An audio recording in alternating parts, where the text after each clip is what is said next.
ഇന്നെന്തായാലും അയാൾക്കിട്ട് പണി കൊടുക്കും. നമ്മുടെ മോളും ബാറ്റും എല്ലാം അയാളെ നശിപ്പിക്കും. അയാൾക്ക് നല്ലൊരു പണി കൊടുക്കണം. നാളെ വിഷുവിന് മുമ്പ് അയാൾക്കിട്ടൊരു പണി കൊടുക്കണം. അത് ശരിയാ. രാവിലെ എന്തായാലും അയാൾ പണി കാണാൻ എണീക്കൂല. അയാൾ ഇപ്പൊ വരും. അകത്ത് കയറി തിരിച്ചിറങ്ങുന്നതിന് മുമ്പ് അയാൾക്കൊരു പണി കൊടുക്കും. പണി കൊടുക്കുകയാണെങ്കിൽ ഇപ്പൊ കൊടുക്കണം. അത് ശരിയാണ്. അതുകൊണ്ട് വണ്ടി വരുന്നു കേട്ടോ.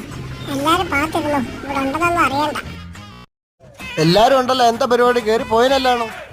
അയാള് വണ്ടി വെച്ചിട്ട് അകത്ത് കയറി പോകുമ്പോ തന്നെ നമുക്ക് പണി ഒപ്പിക്കാം കേട്ടോ. പതുക്കെ വാ. ശബ്ദം ഉണ്ടാക്കാതെ പതുക്കെ വാ.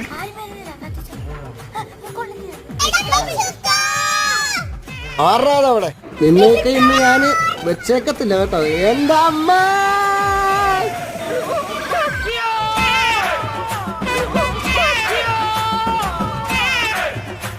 മിണ്ടാതെ പതുക്കെ വാ. ചത്തവും നോക്കണോടല്ലേ മിണ്ടല്ലെന്ന് പറഞ്ഞത്. അയ്യേ ചാണകം.